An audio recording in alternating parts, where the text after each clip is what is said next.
Hey guys, tonight we're drifting back through time now. Really, we're actually drifting. You're sitting cross-legged in a wooden canoe. Its hull so thin and worn that you can feel the chill of the water pressing up from beneath. Around you, the lake is still as glass, save for the ripples made by your slow paddle strokes. Mist curls like silk over the surface, soft and pale, hiding the far shore from sight. You see outlines of strange shapes ahead, floating islands, almost too orderly to be natural. You squint, but your eyelids are heavy.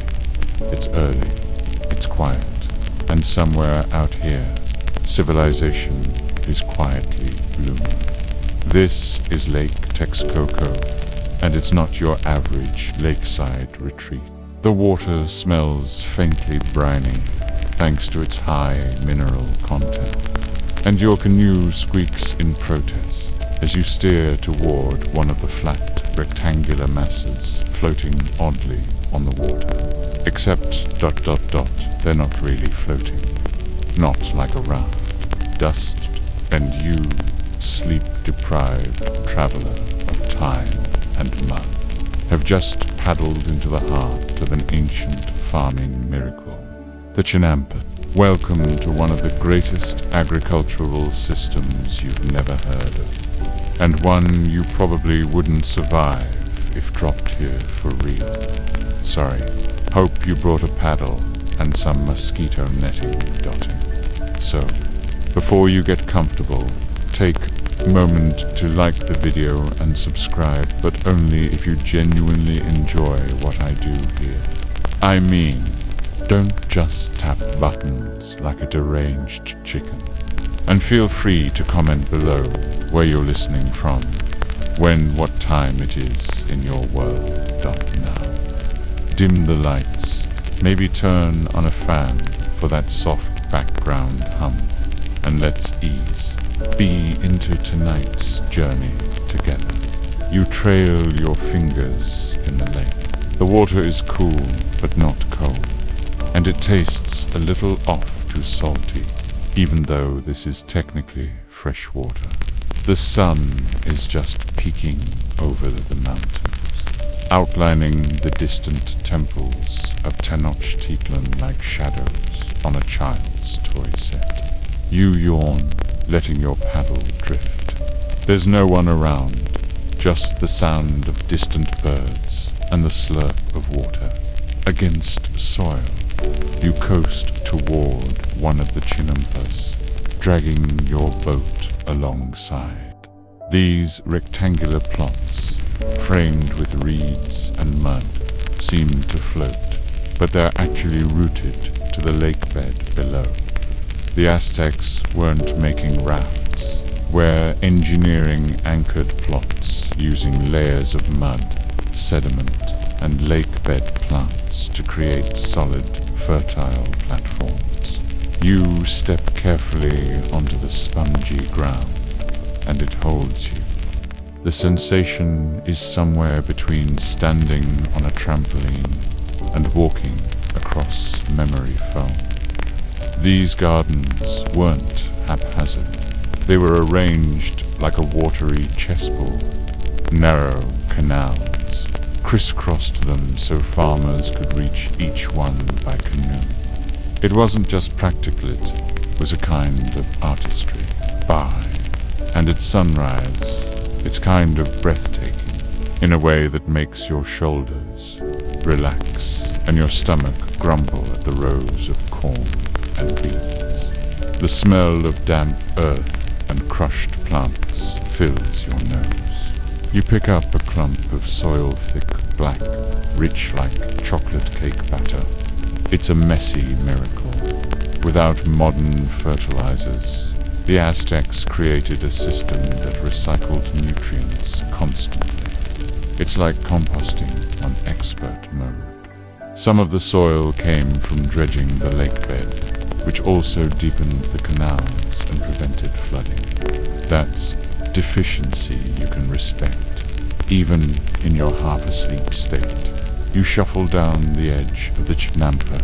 On one side, a reed fence leans slightly outward, helping keep the shape intact. Below the surface, willows were planted at the corners to root the whole thing in place like biological rebar. You pause to admire the willow's reflection in the water, its branches trailing like tired hands.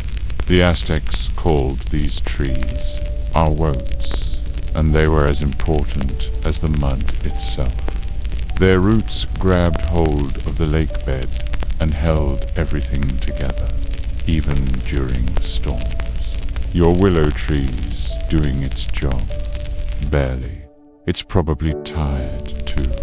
A heron flaps lazily overhead, its wings disturbing the silence. You duck instinctively, then chuckle at yourself. Everything moves slowly, hear birds, water, time itself. You can almost hear the past breathing around you.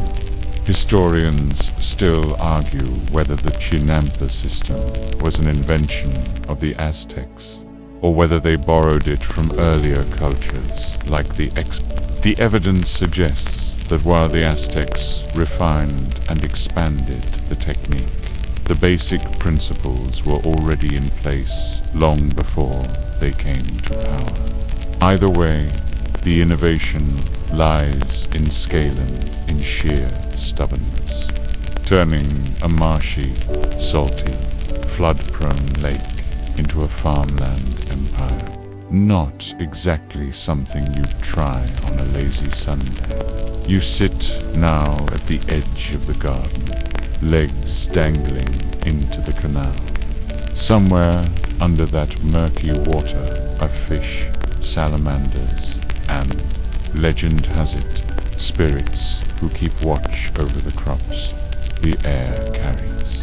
The faint perfume of marigolds planted not just for color, but to repel pests. It's practical magic, and you can't help but admire that the Aztecs designed a farming system with built-in elegance, sustainability, and spiritual significance. It's like if your community garden had its own calendar, mythology, and rain chants. A sleepy bee buzzes past. You watch it hover, then land on a squash blossom. You wonder if it knows it's part of a centuries-old agricultural tradition. Probably not. It's just a bee.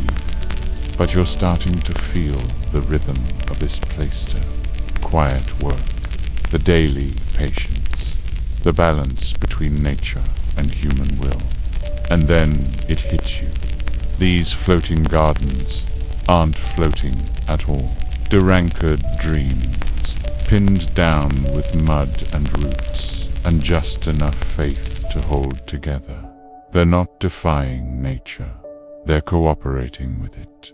And that, more than anything, is what keeps them from sinking. The mud sticks to your ankles as you shift your weight, stepping from the chinampa back into your canoe. You rock a little more than you'd like, but eventually steady yourself with the paddle. The sun has climbed a bit higher now, turning the lake's surface into wrinkled gold.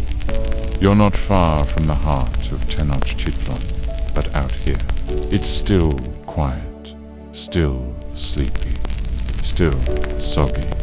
And soggy was exactly the problem. The Aztecs, or more accurately, the Mexica people, didn't choose their homeland based on comfort or prime farming conditions. Nope. They built their empire in a swamp. Lake Texcoco was a salty, brackish body surrounded by other lakes, fed by mountain runoff but poorly drained. Imagine trying to grow dinner in a half-submerged sponge that throws a tantrum every rainy season. You can almost hear a sarcastic, ancient voice mutter, perfect spot for a future capital. According to legend, they picked this spot based on a divine vision, an eagle perched on a cactus, devouring a snake. Inspirational, sure. Practical, less so. The island where they saw this vision was soggy and barely big enough for a decent game of kickball, let alone a city. But what they lacked in square footage, they made up for in creativity. You float closer now, gliding along the canal like a sleepy courier, passing the redraped corners of more chinampas under construction. You watch as two figures, probably teens, judging by the slouch haul loads of lake mud in woven baskets.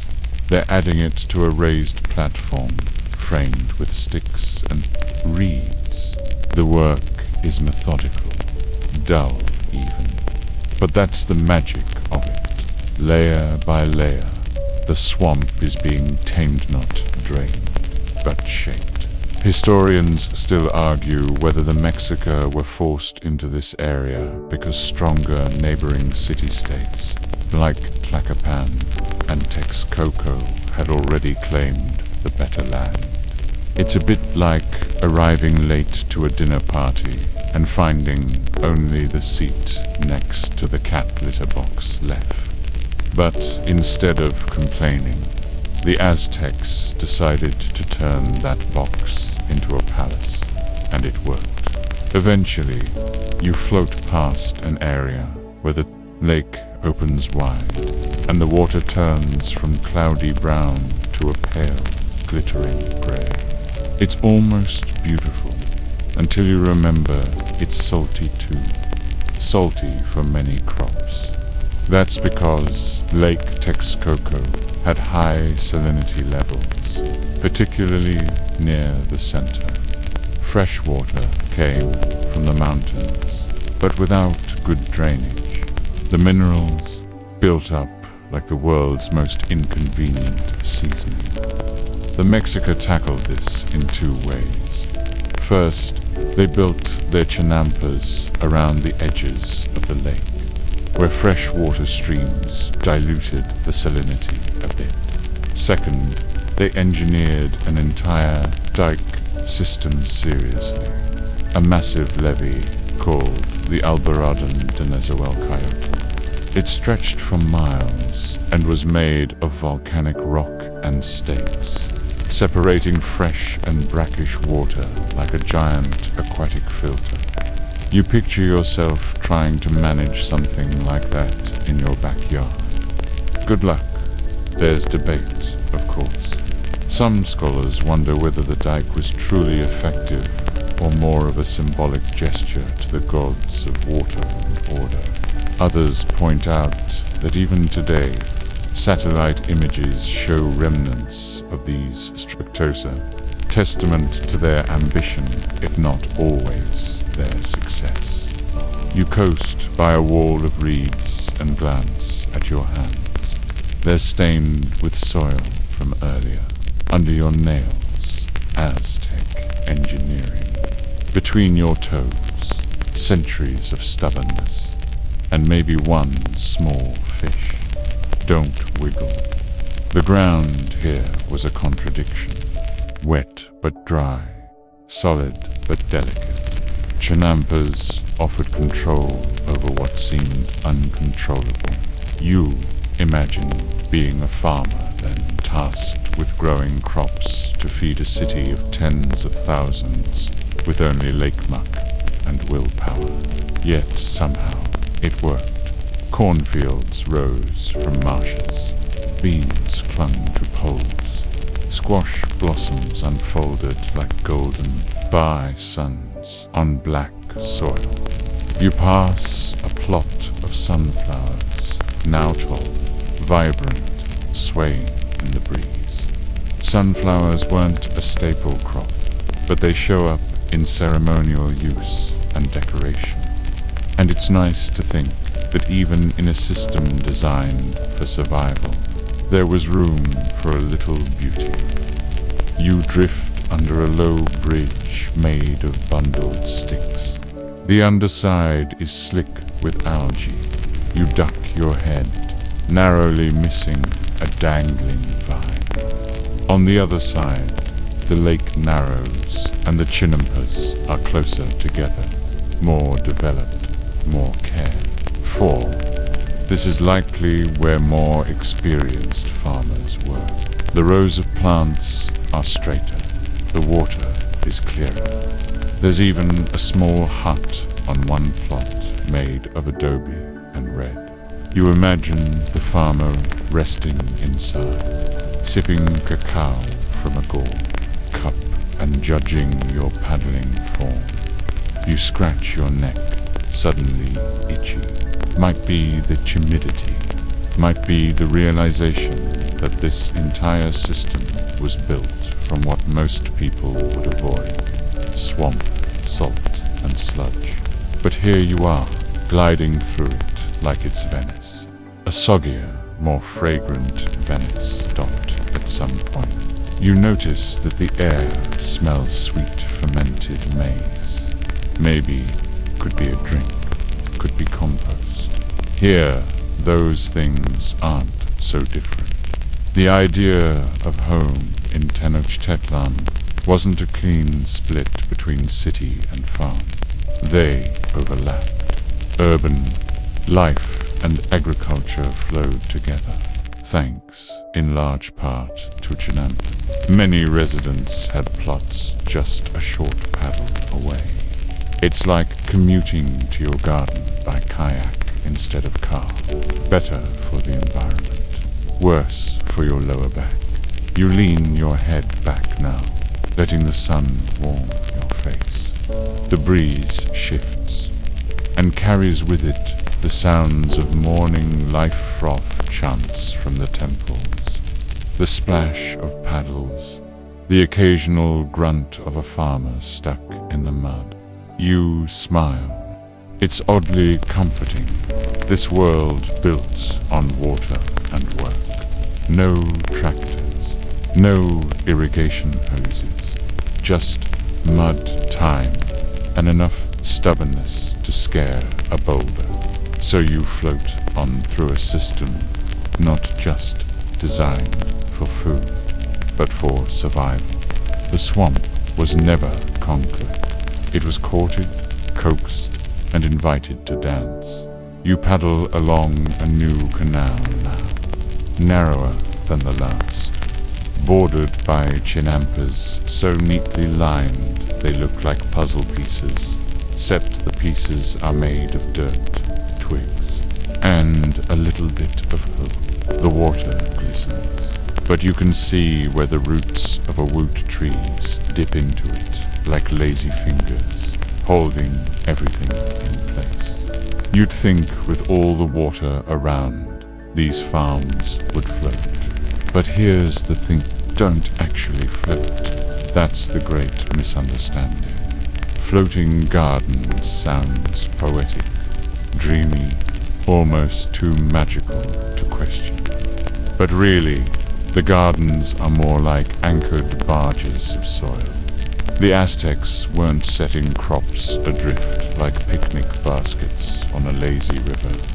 No, these things were serious feats of landscaping. Each chinampa was constructed by first driving wooden stakes into the lake bed in a rectangle, usually around 30 by 2.5 meters. Then reeds were woven between them to form a fence. The area inside was filled with alternating layers of lake bed muck, decaying vegetation, and most excitingly dead stuff from the bottom of the canals. You pass a pair of men heaving black mud out of the water and spreading it over the surface of a newly laid platform. It smells like rotten eggs and old leaves, and yet it's the lifeblood of this ecosystem. Think of it like an ancient lasagna, just with more slime and fewer tomatoes. Each layer helped hold moisture and nutrients, slowly decomposing into a rich base perfect for farming. At first, the chinampa rises above the water, like a sleeping crocodile's back. But after a few weeks, the weight presses it down until it's almost level with the surface. From afar, it might look like it's floating, but it's locked in place, rooted by willow trees, sunken stakes, and generations of human effort. And that's what made it brilliant. These weren't temporary gardens. They were permanent, self-sustaining farms. The canals between them didn't just serve as roads for canoes. They helped regulate temperature, moisture, and pests. You lean over your boat now, watching the water lap gently at the chinampa's edge. A small turtle clambers onto a rock, sighs probably, and stretches its neck in the sunlight. You envy its energy. Historians still argue whether chinampas were designed more for food production or religious and symbolic harmony with the natural world. It's hard to separate the two. In Aztec thought, farming wasn't just work, it was ritual. Every seed planted had meaning. Every layer of mud was a gift from the gods. There were even ceremonies to bless new chinampas, complete with offerings, penned chants. You imagine trying that in your local community garden. Might get some weird looks. You steer your canoe toward a series of older chinampas. These ones have stone-lined paths on their surfaces and taller trees at the corners, a sign of age and stability. The soil here is thick and black, practically, pummeled with nutrients. One of the farmers pauses to rest on a wooden stool, wiping sweat from his brow with a cloth that looks suspiciously like an old sash. He raises a hand in greeting. You nod back, though you're not sure he sees you. Maybe he's a memory. Or maybe he's just been up since dawn and can't see straight anymore. Around him, corn grows in straight rows. The stalks are tall and proud tassels waving slightly in the breeze. Corn maize was the backbone of Mesoamerican life. Not just food, but identity. The gods themselves were said to be formed from maize dough. You pluck a loose kernel from a drying cob hanging over a fence. It's golden, hard, and surprisingly warm from the sun. You pocket it as a keepsake, or maybe a snack next to the corn. Beans climb stalks like kids climbing furniture, and near the base, wide-leafed squash plants stretch out, shading the soil and keeping it cool. This trio corn, beans, and squashes, sometimes called the Three Sisters. It's a companion planting method that's as brilliant as it is old. Corn provides the support. Beans fix nitrogen into the soil, and squash covers the ground to suppress weeds. It's farming's most wholesome family reunion. You trail your hand along the bean vines as your boat drifts beside the chinampa. The air is heavy with the smell of damp leaves and wood smoke. Somewhere, someone's cooking breakfast. You can't see them, but your stomach takes notice. In some corners, you spot flowers, marigolds, and morning glories. Mostly, you wonder if they're there for beauty or bugs, or both. Aztecs were no strangers to pollinator science. They understood that flowers helped draw insects that could benefit the crops. Plus, marigolds were important in rituals, particularly ones tied to death and remembrance. beauty with a purpose. You like that. You pause your paddling and close your eyes for a moment, letting the motion of the water lull you. It's easy to imagine spending a lifetime here. The Chinampa doesn't need you to rush. It doesn't care about your deadlines. It only asks for patience, consistency, and maybe a little less salt in the lake. You glance down at your reflection. It shimmers, fractured by ripples. Then a dragonfly zips past, landing briefly on the rim of your canoe before darting off. Another small visitor, another unnoticed detail in a massive, ancient machine. If you had to describe a Chinampa to someone, you might say it's a farm built from determination. It's a contradiction, fixed and yet born from water, artificial, planned yet deeply natural. It's not flashy. There's no golden pyramid or jade treasure buried beneath. But there's magic, here quiet magic, practical magic. The kind you only notice if you're moving slowly enough to hear your own breath. You pull your boat along the reeds, touching the rough walls of the Chinampa with your fingertips. You think of the hands that shaped this, the lives that depended on it, the sheer, stubborn optimism it must have taken to look at a swamp and say, yes, I'll grow dinner here. And then you smile, because that optimism worked. Your paddle dips silently into the water again, pushing you deeper through the quiet channels that thread their way between Chinampa. There's something rhythmic about it all, the creak of your little boat, the low buzz of insects, and the lazy flap of a bird's wings echoing above. You squint upward as a heron glides over you, then settles on a crooked branch. It stares at you like it knows something you don't, probably does by now. You've begun to notice something else. The canals themselves. They're not just filler between the Chinampas. They're alive. Fish dart through the shallows. Insects skip across the surface. And every now and then, a frog lets out a soggy little croak from somewhere unseen. But these canals aren't just for decoration, or even just for water. They're part of the reason Chinampas worked so efficiently. You pull over, gently bumping the edge of one of the larger platforms, and sit there a moment. The boat rocks, and you stretch your legs a bit. Below the waterline, these canals were dredged constantly. Farmers would take their canoes out, scoop up rich lake-bottom muck, and haul it back onto the Chinampas as fertilizer.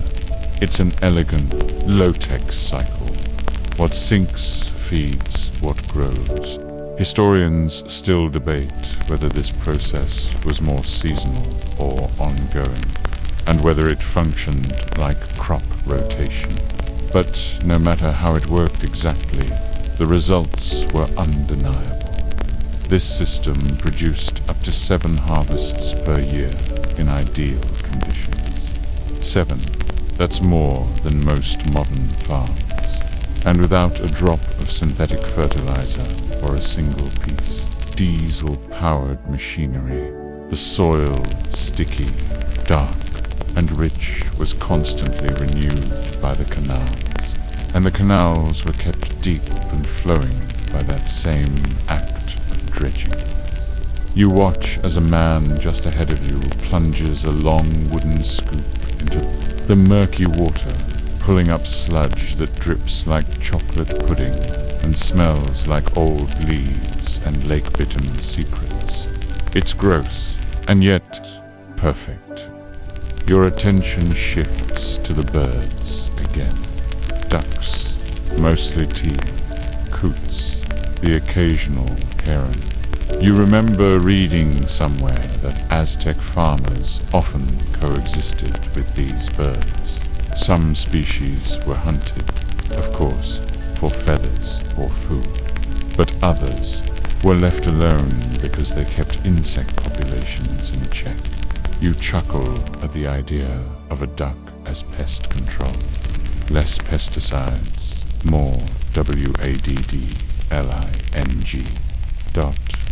Then there's the water itself. Not all of it was equal. You remember from earlier that Lake Texcoco was mostly brackish, especially near the center. So these canals, hugging the shore and fed by freshwater springs and runoff from the hills, formed a kind of watery sanctuary.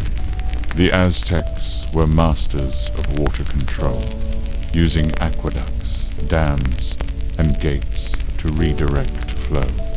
Some archaeologists believe they even filtered and cycled canal water in ingenious ways, using plant barriers and gravity-fed systems. Others argue it was more practical and sophisticated, good enough. Engineering that leaned heavily on maintenance and labor. Either way, it worked. You trail your fingers in the water and feel the cool swirl around your knuckles. Somewhere, a fish nibbles near the surface. Maybe it's a kind of native carp, or one of those mud-colored catfish that always look a bit too judgmental. Either way, these little critters were a bonus. The canals provided food beyond crops, fish, frogs, waterfowl. It was a protein-rich supplement to the usual diet of maize, beans, and squash. If you were lucky, your dinner might include tamales with fish sauce, or a smoked duck leg wrapped in amaranth leaves. You pause now, picturing a market day. Canoes gliding into the city, loaded with produce, piles of corn, baskets of beans, bright orange flowers, maybe even a few squawking chickens tied up at the back. Chinampas weren't just farms, they were the beating heart of a supply chain. Farmers would paddle in with the sunrise, sell their goods at one of the many bustling marketplaces, and then head back through these same winding canals to start by the next round of planting or harvesting. You glance at the edge of the canal, where a small, slanted plank leads from the water up to it. You imagine it's a kind of boat ramp used to drag tools, sacks, and baskets up from the canoe without having to climb and tumble like some clumsy acrobat. You could use one of those. Your legs are starting to tingle from sitting too long in one position, docked not far off. A woman stands ankle deep in the water, scrubbing something with a smooth stone. Maybe it's cloth, maybe it's vegetables, maybe it's just a moment of peace. Her sleeves are rolled up, and her hair is tied in a tow knot behind her head. A child sits nearby, drawing patterns in the mud with a stick. They hum to themselves, soft tunes, content. It's a reminder. Life here wasn't just about feeding the capital. It was about rhythm, repetition, and the quiet satisfaction. Do of daily work, you drift again, following a narrow turn where the trees bend low, their branches trailing in the water like tired arms. The smell changes more earthy now, less aquatic. You must be nearing compost piles. Rotting vegetation was another crucial part of the Chinampa system. Farmers would pile up reeds, old stalks, kitchen waste, and let it break down before mixing it into the soil. Nothing was wasted. Everything had a purpose. Even human waste, believe it or not, found its way into the agricultural cycle.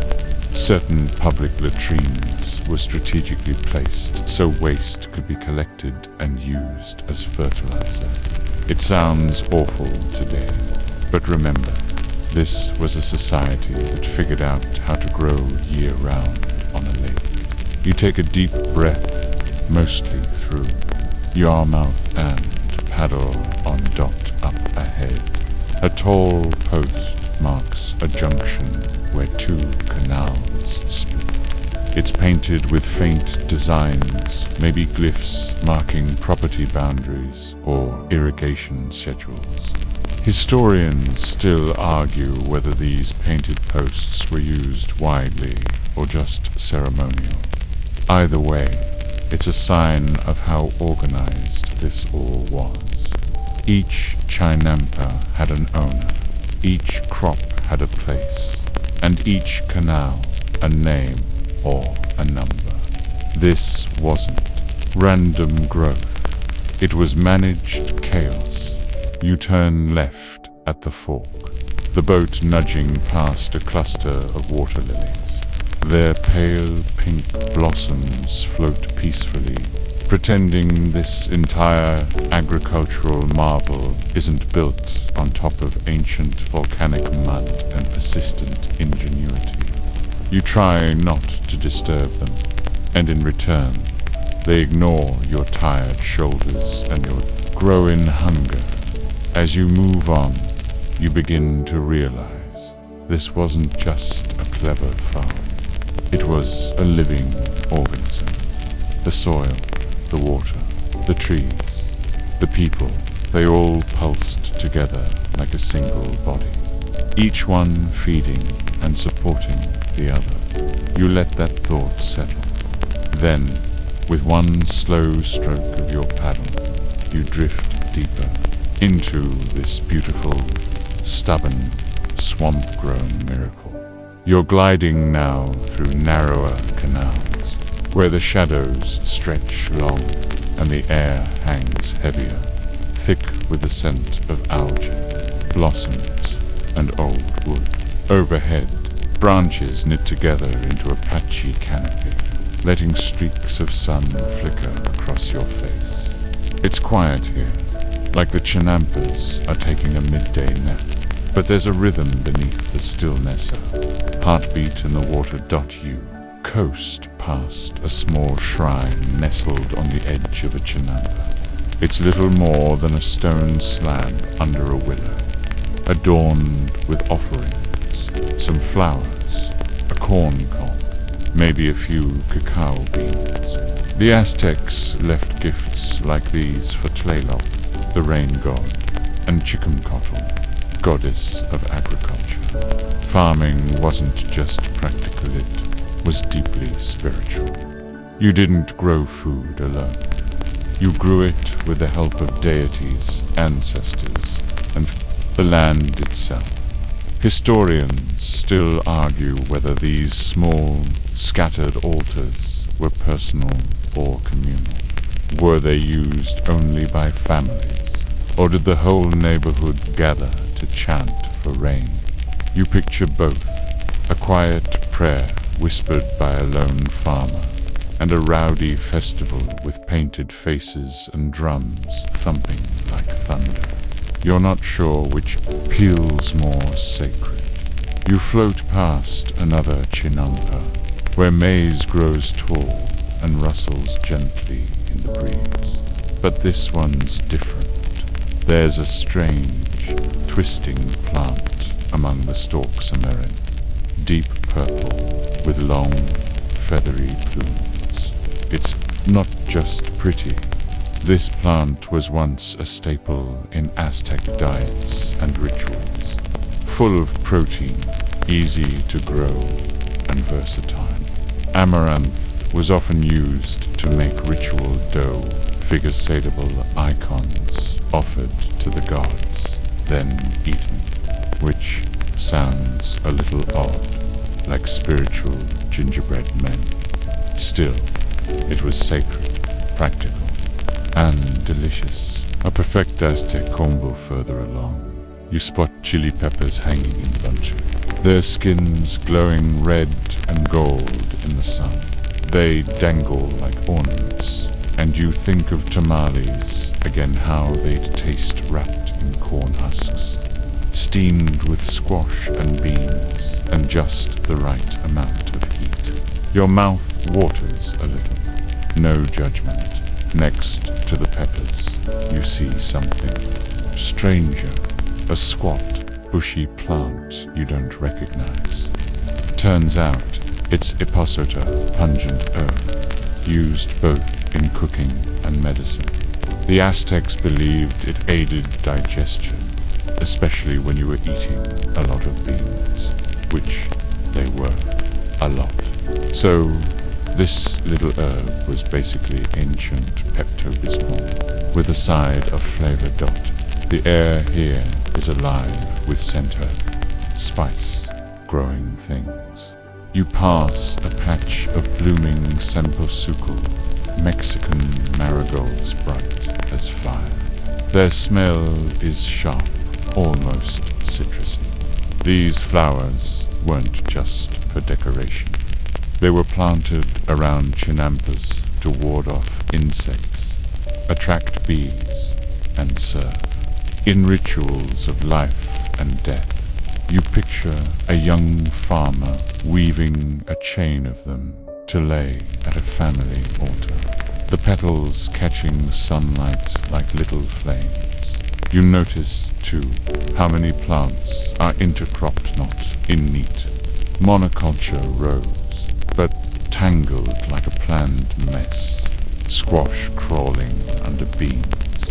Peppers beside corn, herbs tucked into shady corners. The Aztecs were experts at what today we'd call biodiversity and permaculture. They didn't need the word, they just understood that nature thrives in complexity. And when you work with the land, instead of forcing it to your will, you get more food, more balance, more life. You pause at another chinampa, where a group of children is playing. Their laughter dances across the water. One of them holds up a frog like a trophy. The others squeal, and the frog, clearly unamused, leaps free and disappears into the reeds. Their joy is contagious. It reminds you that this place wasn't just a farm, it was home. Some scholars suggest that Chinampa farmers passed land down through families, with generations tending the same plots. Others say the land was often reallocated by local leaders, redistributed based on need or status. Either way, people built their lives on these islands, married on them, buried ancestors nearby, told stories under the stars beside them. A gust of wind stirs the leaves. You catch a waft of roasting maize from somewhere you can't see. It mixes with the smell of damp soil, flowers, and smoke. You take a deep breath. This is what ancient civilization smells like. Not marble temples or dusty scrolls, but dirt, sweat, corn, humanity. You drift past another cluster of plants, this time medicinal. There's tlapatl, used for fevers, iscotal root, crushed for pain. A vine with tiny white blossoms, used to calm troubled stomachs or troubled spirit. Aztec farmers were also healers. Their chinampas were not only for nourishment, but for care. You imagine a woman gathering herbs at dusk, whispering names to herself, weaving healing into every bundle. The canal curves again, and you follow it lazily, eyes half closed. A lizard skitters across a sun-warmed stone. A dragonfly hovers, shimmering. Time here doesn't flow in minutes or hours. It flows in cycles, planting, growing, harvesting, returning. You pull your boat alongside a chinampa, where a man crouches beside a tiny fire. He's roasting something on a flat stone, maybe maize, maybe insects. He glances up, nods, and returns to his work. Around him, the plants hum in green silence. You don't interrupt, you just float past, leaving a soft wake. The sun's higher now, filtering through the trees in golden shards. Your shoulders are warm. The boat rocks gently. You think of everything you've seen: mud, corn, herbs, laughter, prayers. And somehow, in all its humble, swampy beauty, it feels perfect. Not glamorous, not monumental, but deeply, powerfully, alive. And you wonder how many empires ever got this close to harmony with their landscape. How many built systems that fed, healed, and honored the land all at once.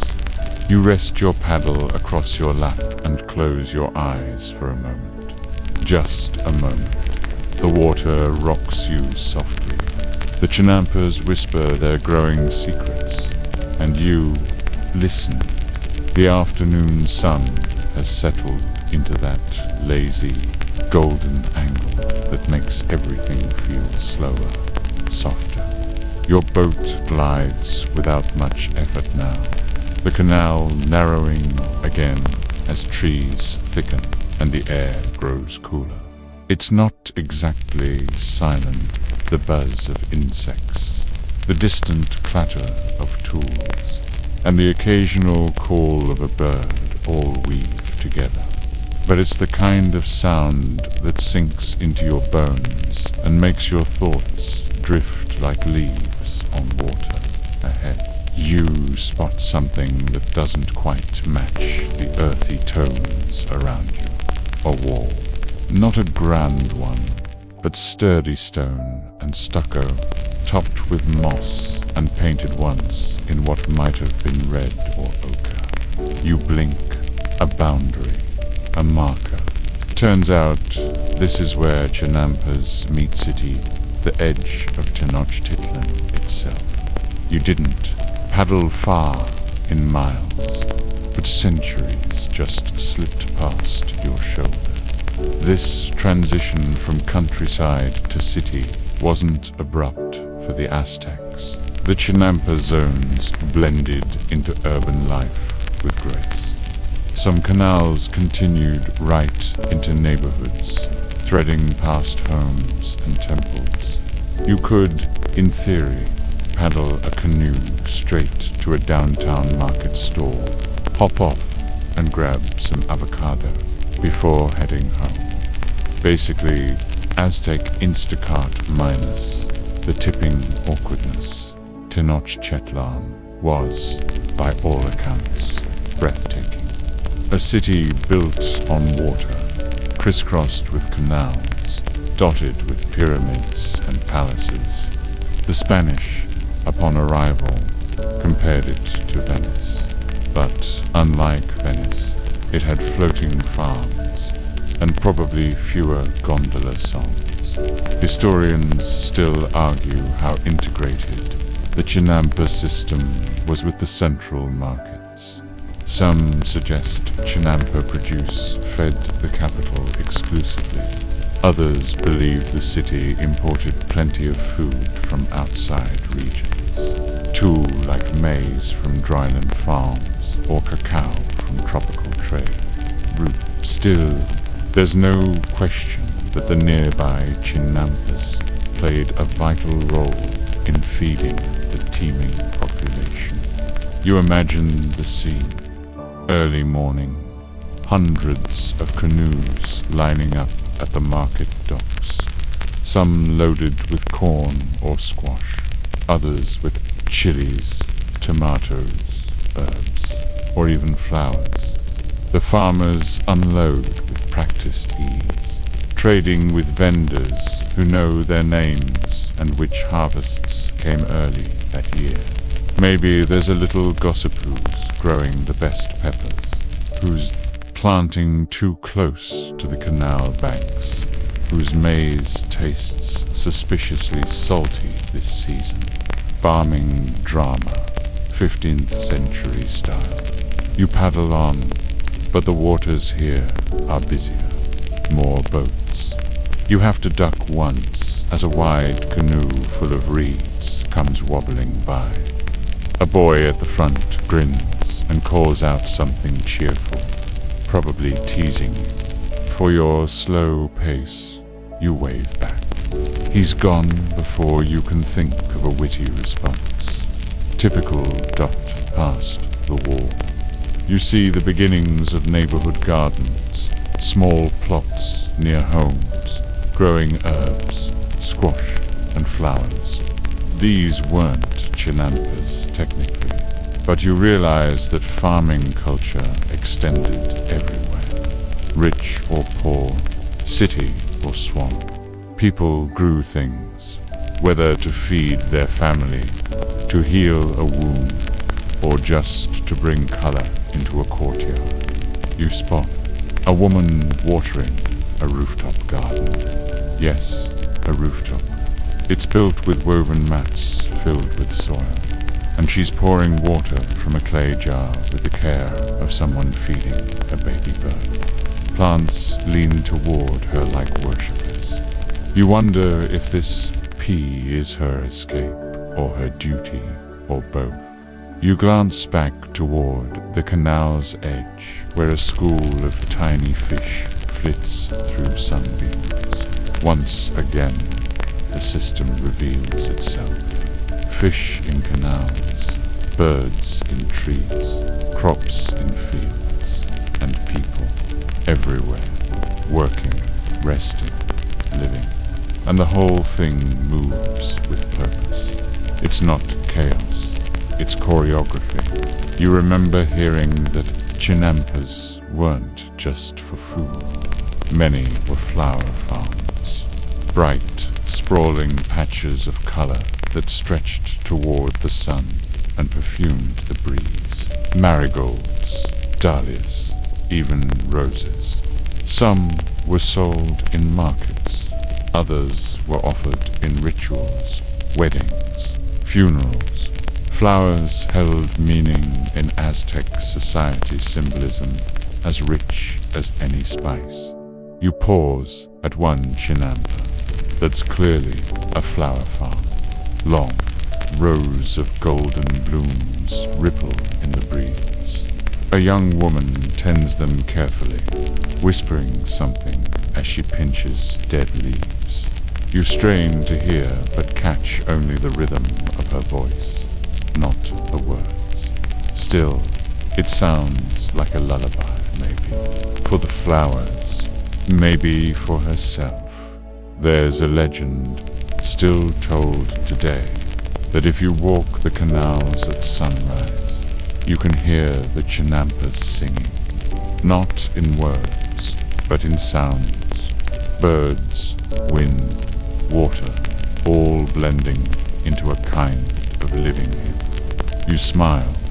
Maybe it's just a myth. But sitting here now, rocked by the boat, the wind threading your hair, the sun warming your knees, it doesn't feel like fiction. Back in the city, you spot a group of young boys fishing with nets. Their shouts echo against the walls, their bare feet smacking the docks. One of them pulls up a wriggling fish the size of a dinner plate and whoops, loud enough to startle a nearby heron into flight. You watch the bird soar, wings wide, tail trailing. It lands with the elegance of someone who's never had a bad day in their life. Fish like these were part of everyday meals, but also local trade. Some historians believe Chinampa farmers specialize not just in crops, but in aquaculture too. Certain families raised ducks or cultivated water plants. Others bred axolotls, the charmingly weird salamanders native to these waters. Yes, axolotls, big eyes, perma-smiles, kind of like amphibian emojis. The Aztecs ate them and revered them, sometimes both. You decide not to think too hard about that. As you round another bend, you notice a wooden platform stretching into the canal. It's a dock, but it's also something more. A gathering place.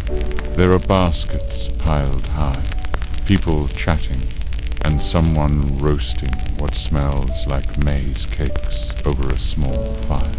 You smell smoke, masa, and something spicy. Your stomach grumbles in betrayal. You imagine evening here, boats tied up, children chasing each other barefoot, lanterns flickering to life, casting soft glows on water. Maybe someone plays a flute, maybe someone sings, maybe someone just listens to the silence, grateful that the day's labor is done, and you're just passing through. A quiet traveler, coasting gently between floating farms and ancient stone, held in place by a system. So beautiful and strange, it still feels half like a dream. You take a deep breath and drift on. You're floating deeper into the Chinampa zone again, but something's shifted. The canal curves a little tighter, and the trees lean in like they're sharing secrets. You dip your fingers into the water, feeling how cool it stays, even with the afternoon heat simmering overhead. The sky is still bright, but the colors around you are muting, slightly greens, deepening, browns darkening, as if the world's taking a breath before dusk. You pass a cluster of Chinampas bordered by what looks like thicker than usual vegetative barrier. These aren't random overgrowths. No, these are the guardians of the system, the Arward trees, tall, willowy, anchored into the very bones of the Chinampas. Their roots twist through the soil and into the lake bed like 1,000 fingers gripping tight. Without them, the Chinampas would just float away. The Arward cousin to the willow isn't just structural, it's symbolic. It represents flexibility, rootedness, quiet strength. The farmers didn't plant them for shade or beauty, though they offer both. They planted them because they hold the land together, literally, and in a weird way, they hold the people together, too. Because without solid ground even, floating ground, you don't get community. You get drift. Historians still argue how early the Arward system was implemented. Was it part of the original design or a later innovation? Either way, the result is genius. A blend of human planning and plant partnerships. The trees suck up excess water, stabilize the edges, and keep the whole floating farm anchored like a raft moored to time itself. You see one now, up close, twisted, its bark etched with time and the hands of those who've leaned on it. Someone's tied a string of small shells around its trunk, a child's charm, a farmer's blessing. You don't know, but it feels sacred as your boat glides past. The water ripples out in widening rings, gently nudging a bundle of reeds floating nearby. It's not just debris. Someone's gathered them with purpose. Reeds were valuable here, not just for thatching roofs, but for making mats, baskets, and even boats. One reed at a time. Civilizations are built. Further along, a family tends a chinampa that looks busier than the others, more structured. The father kneels near the edge, inspecting the perimeter. He's placing large stones, reinforcing the bank. The mother carefully sifts soil with a woven scoop, pulling out something pale and crumbling lake sediment, likely rich with minerals. The child, maybe 6 or 7, is perched on a wooden crate, dangling a worm on a string into the water. It's all happening at once. Maintenance, agriculture, play. This is what most people forget. Farming wasn't just planting. It was a full-body, year-round commitment. The Aztecs didn't just grow crops. They managed entire ecosystems. They dredged lake mud to enrich their soil. They cleared algae that could choke the roots. They trimmed oats to control their shade. It wasn't one and done. It was ritual labor, again and again, and they didn't complain. Or if they did, you figure it was in that universal why are the beans taking so long tone every human has used. Since the dawn of stew, the canal bends again. And you notice several chinampas set slightly lower, their edges barely skimming the water. These are likely new builds. Chinampas weren't immortal. They eroded, collapsed, were reclaimed by the lake. When that happened, farmers rebuilt. They'd lay down mats of reeds, pile on sediment, manure, plant matter, and then suppress more lake mud. Over time, it solidified like layers of memory baked under sun and sweat. You remember a story you once read about a young Aztec boy whose job was to collect water insects to feed the ducks that lived in the canals. He'd paddle out at dawn, his canoe barely wider than his shoulders, and skim the surface with a gourd scoop. He didn't think of himself as special, but that boy was one thread in 1,000 that held this whole floating world together. You pass another chinampa, and this one has something odd. Little mounds spaced out in tidy rows, with sticks poking from each. No crops visible. Then you realize they're seed beds. These little mounds protect new sprouts from waterlogging. Young maize, beans, or squash would break through the soil here before being transplanted to more exposed areas. It's like a nursery, a crib for plants, and somehow it makes the system feel even more human. These people didn't just want food. They wanted life to grow safe and steady. They knew that before you get strong stalks, you need careful starts.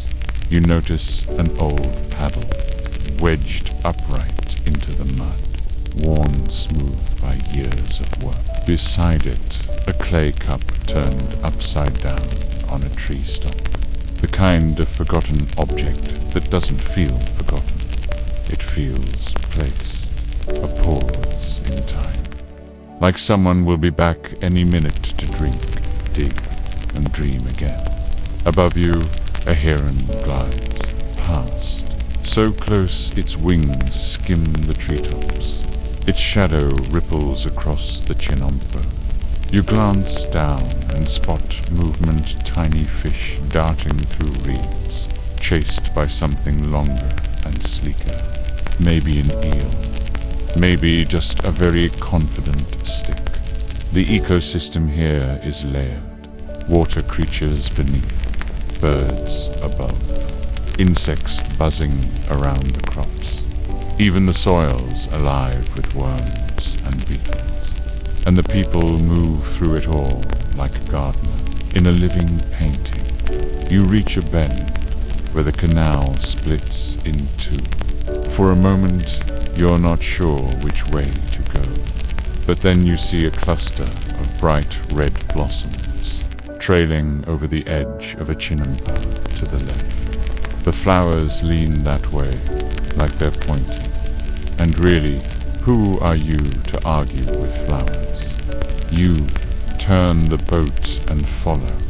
You follow the flowers, their crimson petals nodding gently in the breeze, as if to say, yes, this way, sleepy traveler. The canal ahead narrows again, with tall reeds hemming in the sides and ahort trees rising like watchful giants. Your paddle slices through the water in slow, deliberate strokes. The rhythm of movement and sound swish pause. Ripple becomes hypnotic. Time softens around the edges. You pass another cluster of chinampas smaller, older perhaps. Some of them are abandoned, their edges crumbling, overgrown with weeds and vines. You spot a half-sunken canoe leaning at a crooked angle into the water, now a perch for dragonflies and moths. Not every plot survived. Not every farmer stayed. Nature takes back what isn't tended. But even decay here has a kind of beauty. The vines twirl in elegant spirals. Wildflowers have crept in, reclaiming the soil with soft pinks and purples. A heron stalks the shallows, one leg raised like it's deep in thought. You pass quietly, not wanting to disturb its meditation. Historians still argue about how many chinampas were in use at the height of the Aztec Empire. Some estimates suggest over 9,000. Others argue far fewer, concentrated in tightly managed zones. The truth may never be fully known. Records were lost, and many fields sank or were built over after the conquest. But the scale was vast enough to feed a city, to support armies, and to make farming feel like art. You glide past a farmer older, hunched but steady. He stands knee-deep in mud at the chinampa's edge, harvesting amaranth. He doesn't glance up. His hands work from habit, not haste. His dog watches you from the path above, tail wagging slowly, but not barking. Like everyone here, even the animals seem to understand the pace of things. You pause your boat beside a low embankment. The water's clearer here, and you can see the thick layers beneath the surface sediment upon sediment, each telling a story of work done years past, crops planted and replanted. A few bubbles rise, then pop. Somewhere below, a fish moves, maybe even an axolotl, if you're lucky.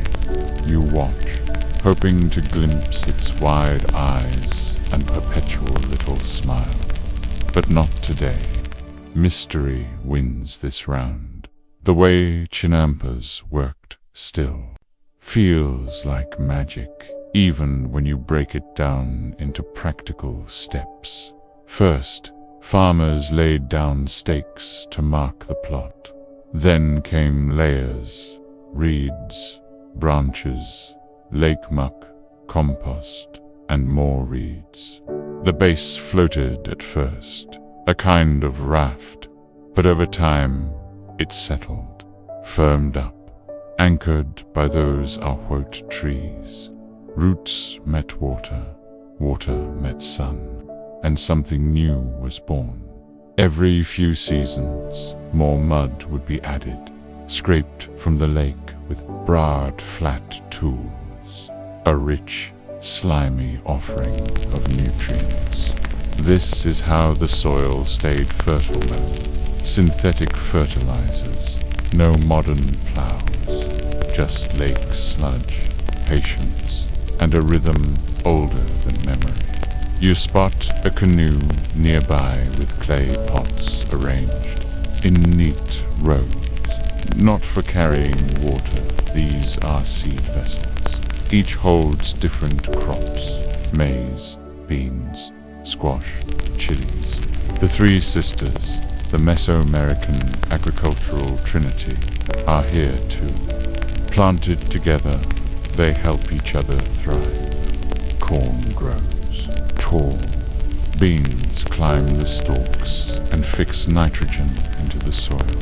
Squash sprawls across the base, keeping weeds down and moisture in its teamwork. Nature's version of a group project that actually works.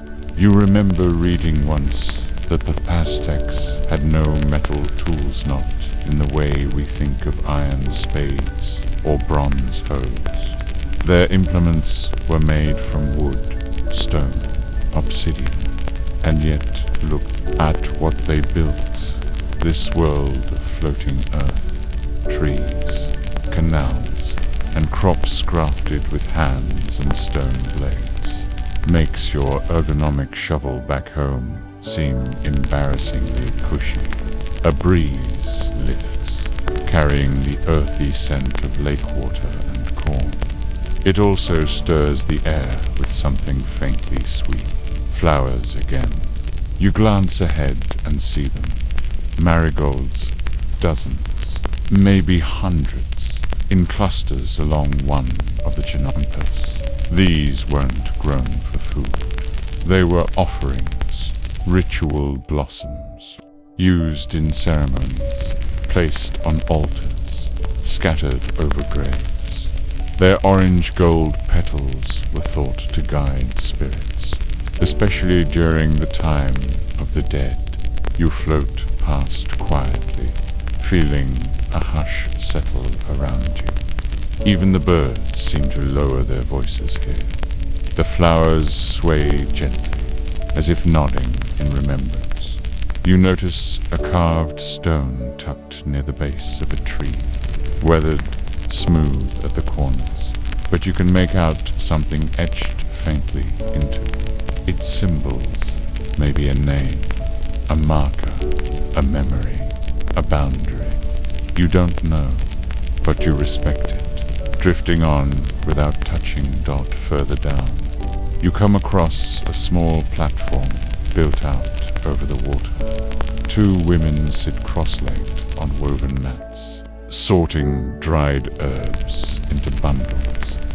Their laughter floats across the canal like music. A baby sleeps in a sling nearby, swaddled tight, undisturbed by the sounds or the sun. You catch fragments of their conversation, talk of the rain, of planting days, of someone's goat wandering off again. Everyday things, endlessly human. You realize something. This system isn't just agriculture. It's identity. It's how families live, how knowledge passes down, how rituals continue. The Chinampas are as much about the people as the plants, and the people have their own roles, wisdom passed mouth to mouth. There were special days to plant, rituals before harvesting, offerings to gods of rain, sun, maize. Tlaloc, god of rain, was a big deal here. So was Zilonim, goddess of tender maize. Farmers didn't just grow for profit, they grew for balance, for blessings, for survival. Yes, but survival with meaning. Your boat glides further, and you begin to feel that pleasant ache of time well spent. Like when you've walked a little farther than planned and don't mind at all. The shadows stretch longer, the light softens, glowing gold between the leaves. Somewhere a conch shell sounds a low, distant note calling someone home.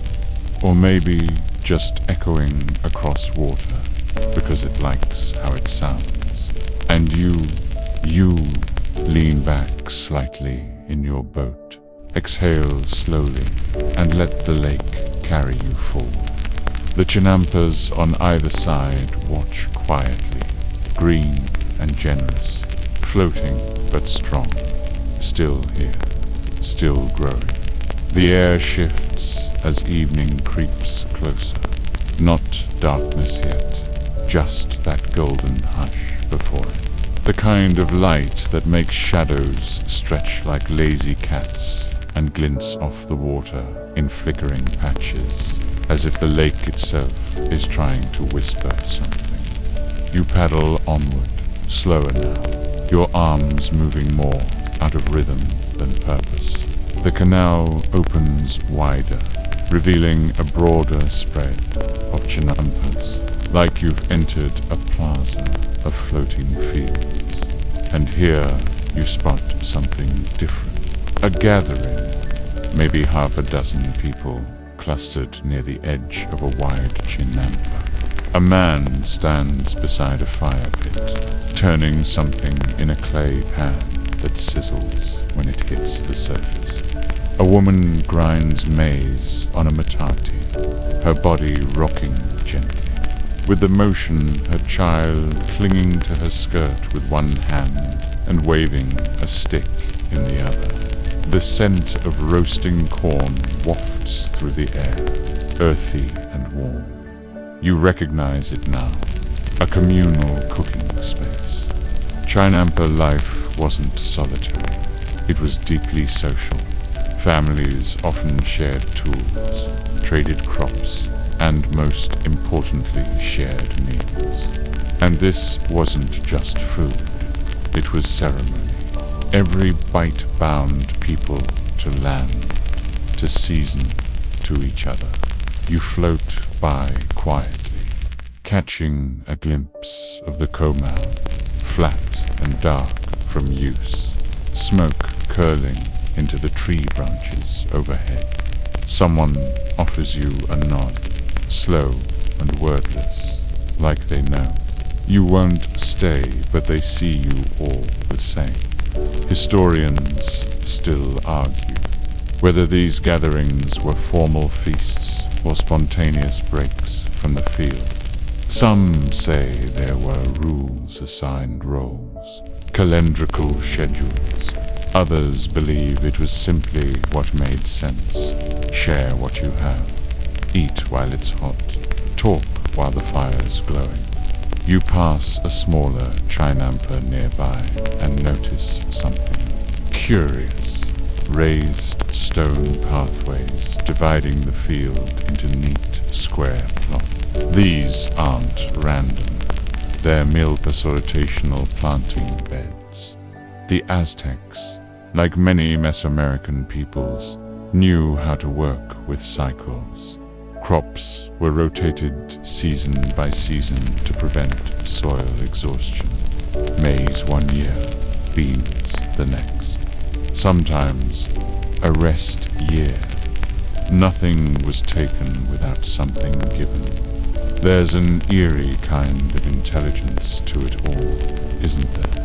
No apps, no satellites, no GPS or YouTube tutorials. Just centuries of trial, observation, storytelling, and a little superstition here and there. And somehow it worked. Not barely, brilliantly on the distance. A woman guides her canoe down a narrow side channel, piled with green chilies and bundles. Barbs she's heading toward. one of the nearby Tianquitli marketplaces. Some were massive, like the great market at Tlatelolco. Others were small, almost intimate, but they all connected the Chinampas to the city. Bartering was the name of the game. You didn't just sell chilies. You traded them for pottery, for cloth, for dried fish, for obsidian blades. There was no universal currency like paper money, but cacao beans, woven cloth, and precious stones held value. And it wasn't just food that moved, that was gossip, news, matchmaking rumors. You imagine someone stepping off their canoe into a crowded market, juggling a basket of squash with one hand and trying to remember if it was their cousin's birthday or last week's, just like you at your local grocery store, trying to buy tortillas and accidentally running into 3 people. You owe texts too. Your boat drifts on, the sounds fading behind you now.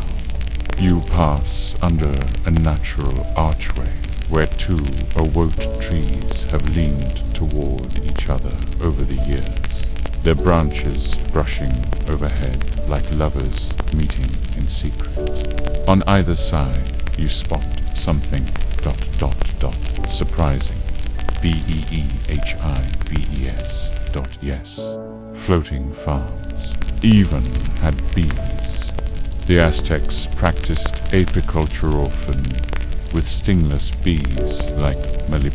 Their honey was thinner than what we know today, but prized for its medicinal qualities and its sweetness. Farmers would build small hives from logs or clay tubes, carefully protecting the colonies. Even in a land of crops and water, they made broom for pollinators. You can almost hear them now, faint buzzing like a lullaby. And you think about how those bees, those tiny wanderers, were part of this whole thing too. Another silent partner in the pact between land and life.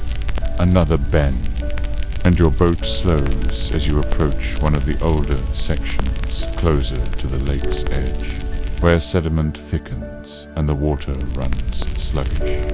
This part is wilder, less managed. Some Chinampas here have given themselves over to reeds and birds, and you let your boat rest in the shallows. You glance down. The water is so still, it mirrors the sky, broken only by occasional bubbles rising from the lake bed, little exhalations of a living earth. The scent is stronger here, of wet soil, root systems, the breath of submerged things, and then movement, a splash, you freeze. Not a fish this time, larger. The head of a dog bobs up near the far shore. A Zeluit Squintlier Mexican hairless dog. Sacred, ancient, loyal. You've seen them in art, in museum pieces. But here it is real, shaking its wet skin and blinking toward you like it's mildly disappointed you didn't bring snacks. They were companions, yes, but also spiritual guides, believed to help souls cross into the afterlife. Farmers sometimes kept them for protection, warmth, even food in desperate times. But mostly, they were part of the fabric of life. Fur or not, the dog lingers, sniffing the wind, then trots off into the underbrush, its tail flicking once, as if to say, "That's enough for tonight, dreamer." You exhale. This place isn't just a feat of agriculture. It's an ecosystem, a society, a rhythm of people and water, soil and sky, memory and mystery. Nothing is random. Everything leans into everything else, even you. The sun has now slipped halfway behind the hills, and everything glows in dusky oranges and soft, sleepy purples. The light makes the lake shimmer like obsidian, dusted with ash. You turn your boat gently, ready to follow the path again. Deeper toward where the chinampers breathe and bloom, and wait for night to fold over them like a warm blanket. The canal narrows again, as you glide deeper into the maze of chinampers, where the air feels a little heavier now, cooled by the coming night. The sounds of daily life have grown faint, no more grinding stones, no more laughing children, just the occasional splash of a bird landing somewhere out of sight, and the soft creak of your canoe easing through the dark water. You dip your fingers into it briefly. It's colder now, and it leaves a silky film on your skin. Like the lake remembers everyone who's passed this way. You spot a chinampa that's different. It isn't growing crops, at least. Not food crops. You pull, bolt closer, curious. Rows of flowers grow in perfect lines. Marigolds, dahlias, morning glories. They weren't just pretty decorations. These blooms had meaning, ritual use, trade value, dye material, even medicine. The Aztecs didn't waste space. If it grew here, it had a purpose. You remember that the Aztecs used herbal medicine alongside prayer, bloodletting, and ceremonies. Their ticital healers were respected figures who knew how to treat everything from fever to fractures with the plants grown in these fields. They even had a kind of proto-hospital system with special buildings designated for care. Makes your local clinic feel slightly underdressed.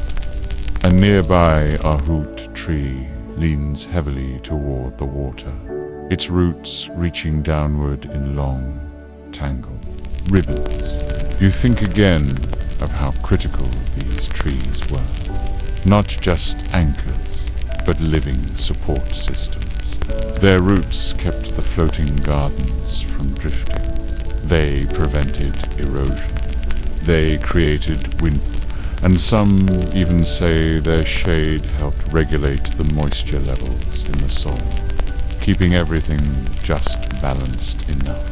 Historians still argue whether these trees were chosen deliberately from the beginning, or whether the Aztecs learned over time, through trial and error, which species held best.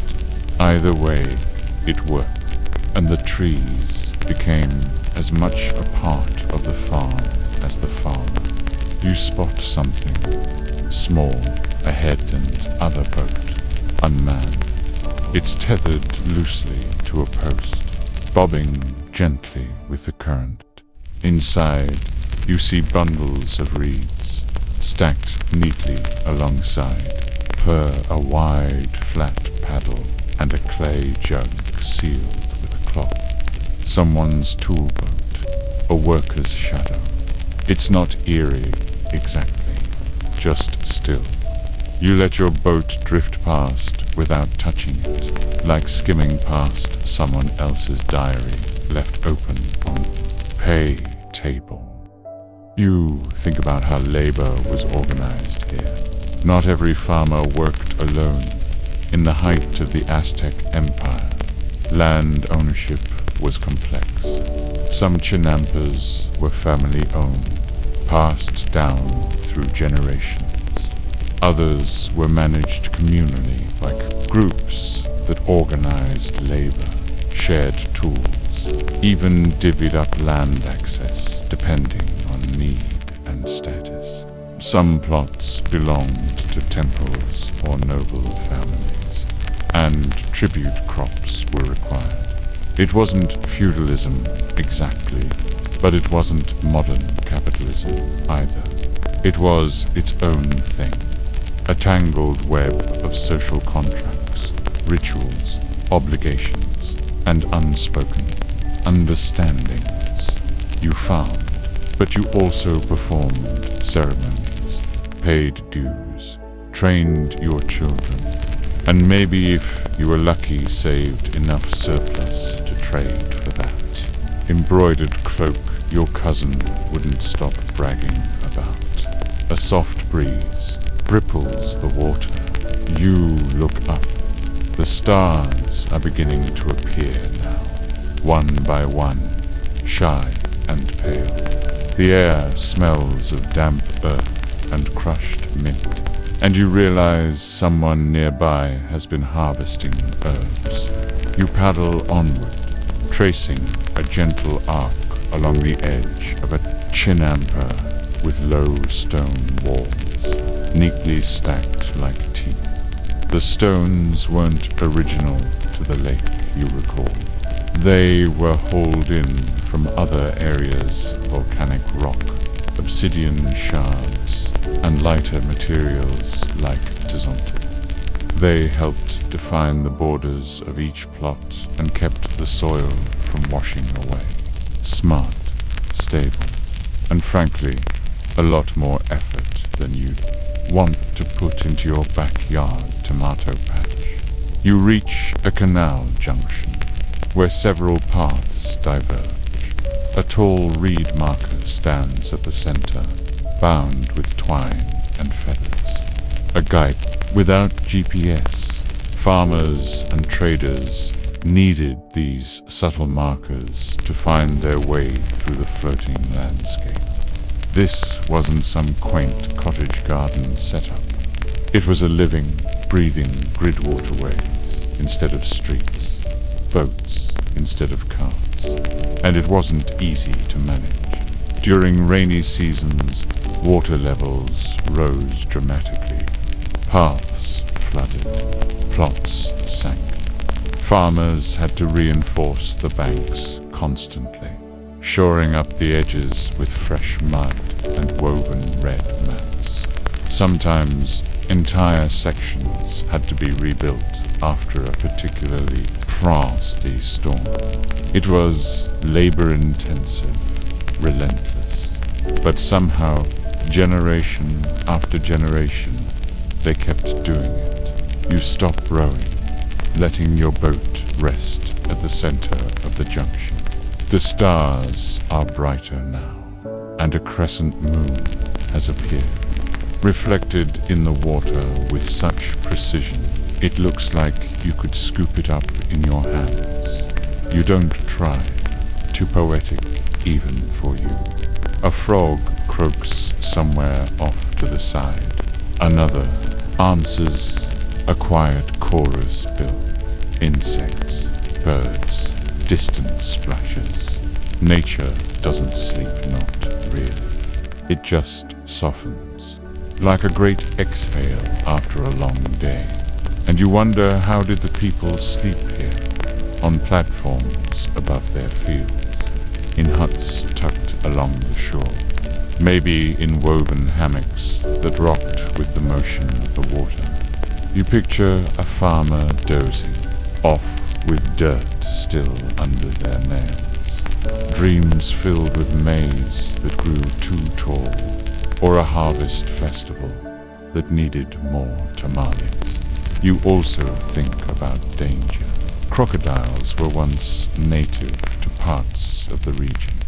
The lake had its share of eels, water snakes, biting insects. And yet, here they built, here they stayed. Floating farms, surrounded by hazards, still thriving. You probably wouldn't have lasted the week, but they did. And more than that, they flourished. You take a breath and start rowing again, slowly. Each dip of the paddle makes the stars ripple in the reflection. You're heading toward the heart, now the dense center of Chinampa culture. The place where innovation met religion, where farming met empire, where water met will dot its strange, isn't it, that all of this mud roots, seeds, human sweat could be so beautiful. Not grand, not gold leaf cathedral beautiful, but quiet, persistent, earned beauty. The kind that grows while no one's looking, and it's still growing. You drift deeper into the watery grid, where the Chinampas press closer together, and the canals narrow into shaded veins. Here, the air thickens with silence, not because there's nothing happening, but because what's happening is quiet, rhythmic, sacred.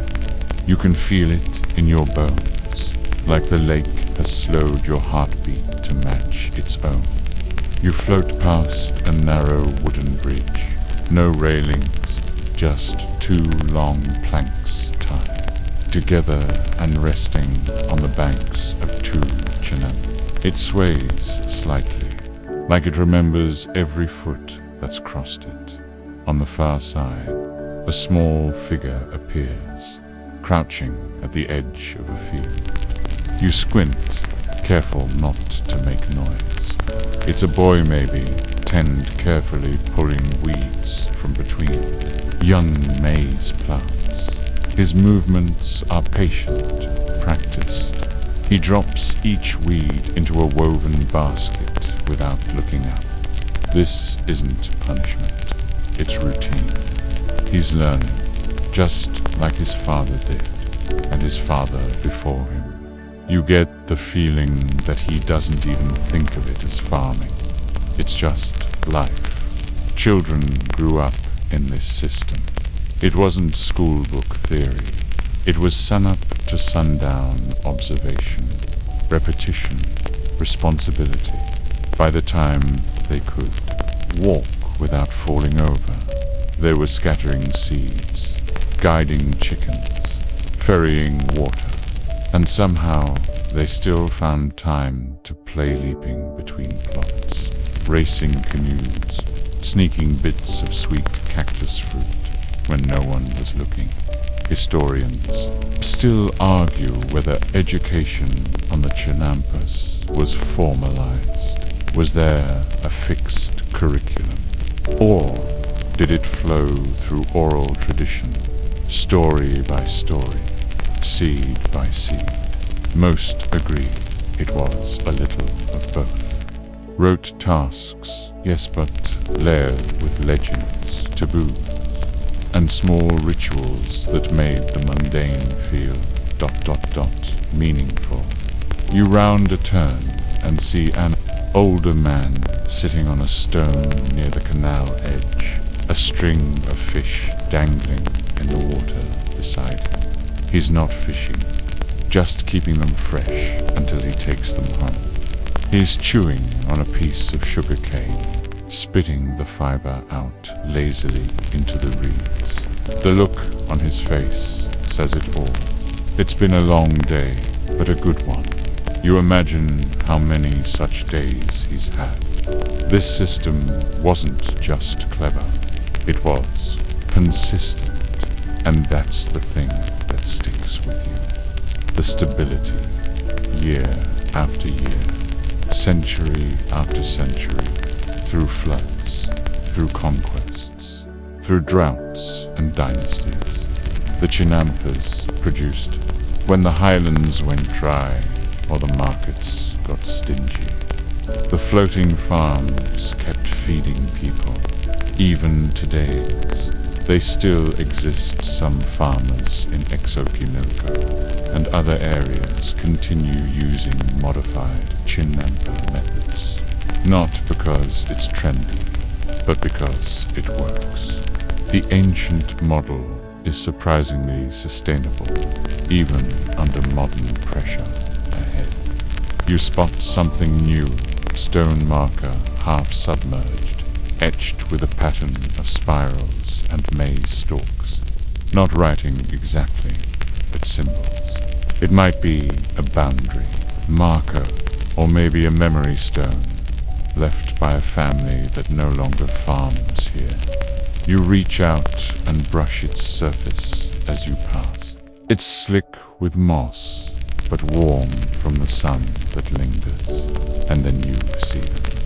In the distance, rising faintly above the flat sprawl of green and water, the temples, the great pyramids of Tenochtitlan, not full size, not yet, but their outlines shimmer in the distance, framed by pink dusk light and the still water that mirrors them below. You're close now, nearing the city's watery edge. The contrast is sharp. The chinampas stretch out like the fingers of the earth itself. And ahead lies the hand of stone and empire. Temples, palaces, causeways lined with torches. But it's not at odds. The two worlds are part of the same body. The floating farms fed the capital. Without them, the priests wouldn't chant, the nobles wouldn't die, and the marketplaces would sit empty. You pause here, the temples still just a silhouette, and let yourself look back. You see how the chinampas weave together, long fingers goodbye, of green laced with water, edged with trees, rooted in centuries of mud and memory. You understand now that this wasn't just a farming technique. It was a worldview, a commitment to balance. You give to the land, and it gives to you, floating, listening to the night arrive. You imagine what life was like when this system was at its peak. Canoes gliding through the morning fog, carrying squash, blossoms, and tomatillo's songs sung to, the maize as it rose. Children laughing as they chased ducks off a plot freshly seeded. Elders blessing the water with a flick of pulque and a whispered prayer. You wonder how many names have been forgotten, how many calloused hands returned to the earth without a statue or a line in a book. And still their work endures in roots, in reeds, in rhythm. A heron lifts into the sky nearby, its wings barely making a sound. Your boat rocks gently in the wake, and you take that as your cue. It's time to keep moving. You pass a chinampa, lit by a single lanterna clay bowl filled with oil, a woven wick flickering orange against the rising moon. Inside, someone's silhouette moves, maybe reading, maybe praying, or maybe just thinking, like you. The light catch us on the water. For a moment, everything looks like fireflies dancing across obsidian, and you realize something quietly profound. The chinampas didn't just grow food, they grew people, patterns, patience, and a strange kind of peace that, even centuries later, floats on the surface of memory like a lily pad drifting downstream. The boat glides silently now, its wooden bottom skimming across reflections, too perfect to disturb. You've passed through the hush of labor and landed in something even softer now. The chinampas are shadows now, their tidy rows swallowed by the dark. The arwot trees bending overhead like sleepy giants, leaning in for one last word before bed. You trail your fingers in the water again, and this time it's colder still. Still like it's holding its breath. Up ahead, a faint hum begins to rise. Not mechanical nothing, electric. It's voices, soft chanting, not loud enough to define, but rhythmic enough to feel. You steer toward it, curious ears tuned. Another turn, and there it is, a ceremony. A circle of farmers standing on a platform of stone and packed earth, arms raised, voices low and steady. The flicker of torches dances across their backs. You're not close enough to hear the words, but you don't need to. The gesture speaks. Gratitude, plea, a giving back. That was the Aztec rhythm take from the land. Then give to the gods, to the water, to each other. Even here on the Chinampas, far from the temples, rituals soaked into the soil. They might be blessing the next season, asking for rain, or thanking the earth for holding steady. You recall that even the act of planting maize was sacred. Seeds, placed gently in threes, prayers murmured. The farmer's breath considered part of the soil's nourishment. Farming wasn't just economic, it was spiritual. Every step tethered to something larger, older. Historians still argue whether Chinampa ceremonies like this were performed nightly or just at key moments: planting, harvest, solstice. Some believe it varied by family or kalpuli. What's clear does that the rituals existed.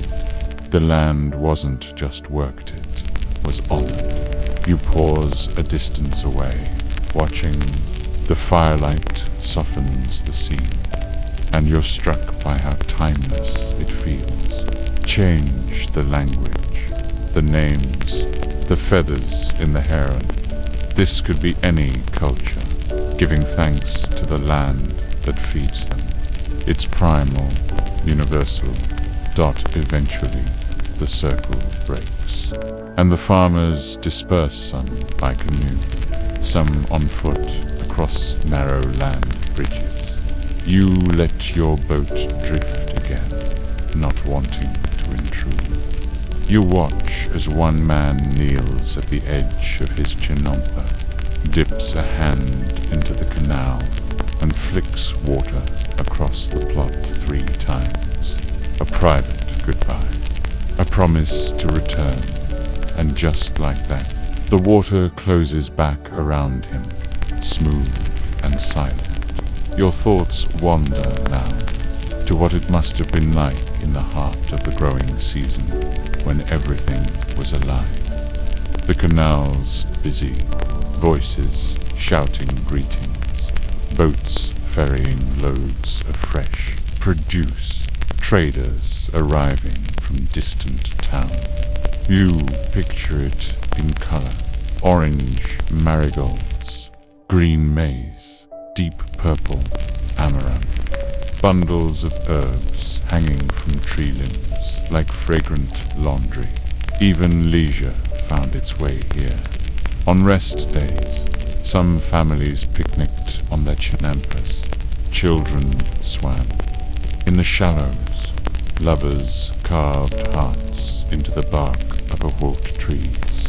Songs rose over the water, accompanied by drums or the delicate notes of flutes made from bird bones. It wasn't all toil and taxes. There was joy here too, but there were also challenges. The canals had to be constantly dredged, silt built up, borders shifted. Sometimes plots sank unexpectedly. Other times, disputes, flared arguments over land edges, crop theft, water rights. It wasn't a utopia, but it was adaptable. And it worked, in fact. When the Spanish arrived, they were baffled. How could these mud islands produce so much?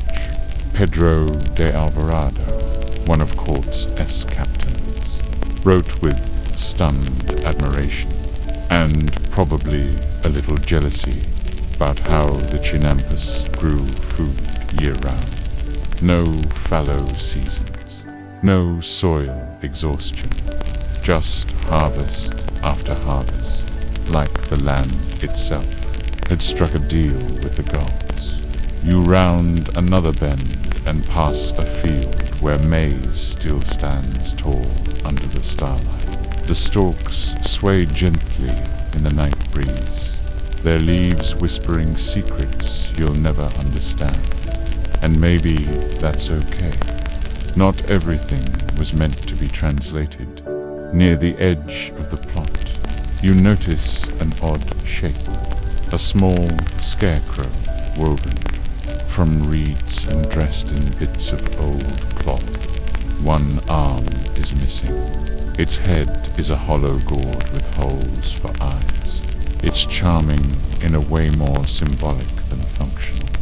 You wonder if it was made by a child, or maybe it's not a scarecrow at all.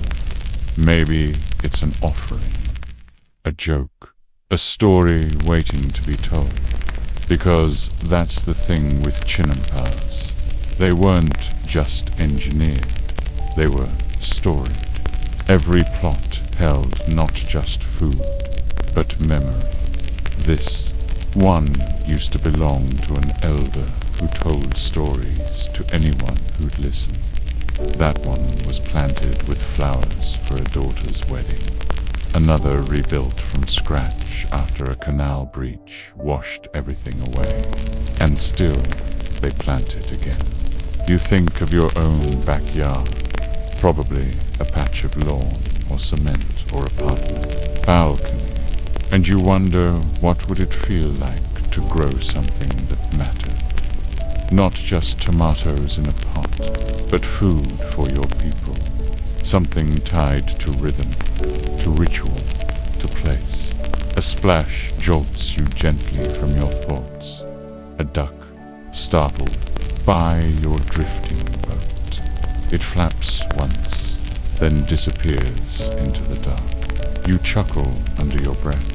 It's almost too quiet out here. Even the ducks feel like ghosts. You adjust your paddle, not to move faster, but to steer yourself into a more open patch of canal. The sky yawns wide above you, stars stitched across.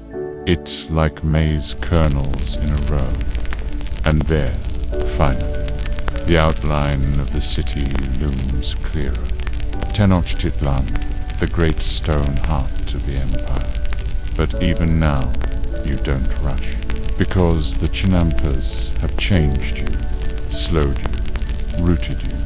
You're not just passing through. You're part of the system, now floating, silent, breathing with the water and the trees and the soil that never sleeps.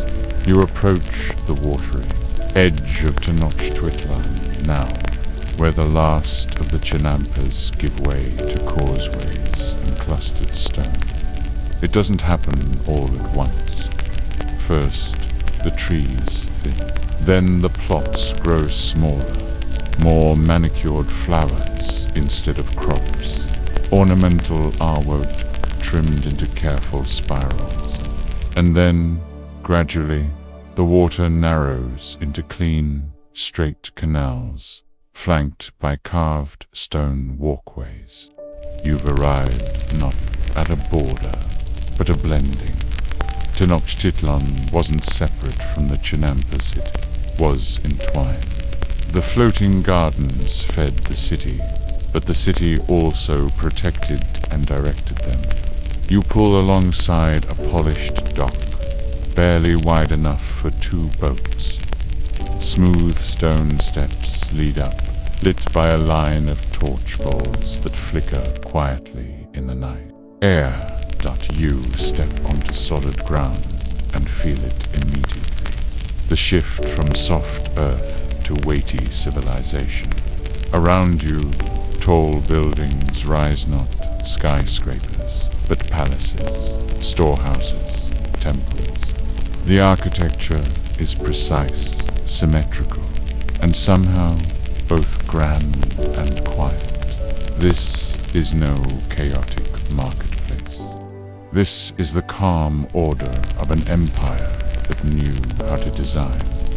You wander slowly along a canal-side path, watching as small reed boats unload bundles of food, squash, maize, herbs, chilies, even bouquets of marigolds for the altars. Porters stack the goods in tidy piles, while scribes etch notes on bark paper scrolls, tallying each delivery. Trade records, tribute counts, inventory for the temple kitchens. You pause at a stall where a woman sits grinding maize on a matati, her hands moving in slow, practiced rhythm. She hums as she works, not loudly, just enough to hear over the stones scrape. The air smells coast, corn, and wood smoke. A boy nearby turns tortillas on a clay comal, his face lit by orange firelight. You stand quietly, watching, unseen. It's intimate, simple, the kind of scene that doesn't make it into conquest, reports, or dusty. Museum placard, and yet it's the heart of it all. This food, grown on the Chinampas, processed by calloused hands, warmed on a clay plate. This is what kept Tenochtitlan alive. Historians still argue whether the city could have survived without Chinampaswas. It's their lifeblood, or just one stream among many. Most agree it was essential. Even the conquerors, with their swords and horses and steel, marveled at the efficiency, the scale, the strange harmony between agriculture and empire. You drift past an open courtyard now, where a group of nobles sits cross-legged on woven mats. They sip from gourds, their headdresses tall and stiff with feathers. A priest stands in the center, holding a small clay bowl, from which he scatters bits of amaranth and ground cacao onto the stone tiles. It's not a feast, it's a symbolic offering. You've seen it before on the Chinampas, but here it's performed with more pageantry, more pause between gestures, same meaning, different rhythm. Just like the difference between a drumbeat played in a field and the same beat echoing in a marble hall. The city buzzes, even at night. Torches flicker, footsteps patter across smooth stone. Distant flutes play a melody that sways like a canoe. But it's not noisy, it's contained. Like everyone knows their place, their role, their path through the great machinery of empire. You can't help but admire the structure. Streets mapped in grids, aqueducts that channel fresh water from the mainland, market squares divided by goods and social rank. Even the waste is managed, composted, cycled back into the Chinampa. Nothing wasted, everything used.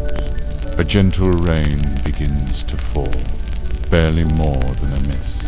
You welcome it.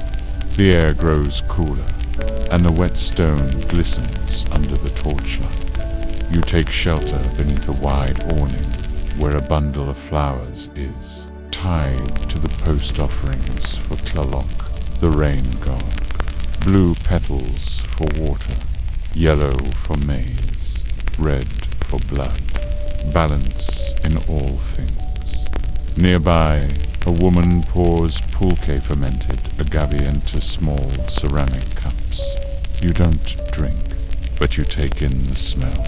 Earthy, sweet, slightly sour. She sings softly, not a song for the crowd, but for the liquid itself. A thank you, a prayer. You wonder how many times that gesture has been repeated across generations. And again, your thoughts return to the Chinampas. Even here, in the capital's carved heart, you can feel their presence. Every meal, every tray, every prayer echoes with the rhythm of planting and harvesting. The floating gardens don't end where the stone begins. They're braided into the empire's story like roots into mud. There's a statue at the canal, edge half hidden behind a tangle of reeds that have somehow crept into the city. It's small, worn smooth by time and water. A farmer carved from obsidian, crouching with a planting stick in one hand and a bundle of maize in the other. Number, name, no pedestal. Just there don't you stand before it for a long while, the rain misting down around you. It's not a monument to conquest or kingship. It's quiet, humble, but it hits you in the chest. This was the soul of the city, because in the end, the empire didn't rise on blood alone. It rose on sustenance, on labor, on lake water and mud, patience and prayer, and the silent strength. By 1,000 floating gardens, you watch a boat pull into the dock beside Ewan. Another delivery, another farmer, another day, and even as empires rise and fall, that rhythm holds. The rain fades by morning, leaving behind that glassy sheen on every stone surface, the kind that makes the city shimmer like it just woke up from a long, damp dream. You step carefully along the edge of the canal, the stone still slick underfoot, and glance down at your reflection. It looks tired, maybe, but content, a bit like the land itself. You pass a trio of young boys playing near the water's edge, kicking a small rubber ball made from sap. One of them nearly tumbles in arms, pinwheeling, but catches himself with a triumphant grin. You can't help but chuckle, even in the shadow of temples and gods. Kids are still kids. Behind them, a group of market women unload crates of produce fresh from the Chinampas, judging by the still damp roots and the earthy scent that trails behind. The crates are made from woven reeds, bound with strips of bark. One of the women pauses to stretch her back, then wipes her hands on her skirt and bites into a tomato, juice running down her chin. No hurry, no ceremony, just another day. And that's what strikes you, now not the marvel of the engineering, or the poetry of the rituals, but the sheer normalcy of it. The Chinampas weren't rare marvels to the people here. They were life, just there like water in the canals, or stars overhead. You've been viewing them like museum pieces, but to them they were Tuesday.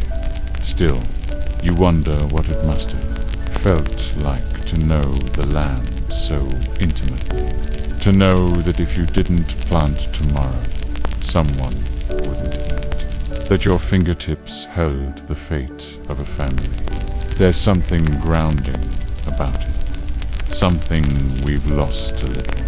Historians still argue whether the Chinampas could ever be fully replicated in modern cities. Some say urban planners could adapt them to clean, polluted rivers and grow local food sustainably. Others argue they were to tied to the specific ecology of Lake Texcoco to ever truly work elsewhere.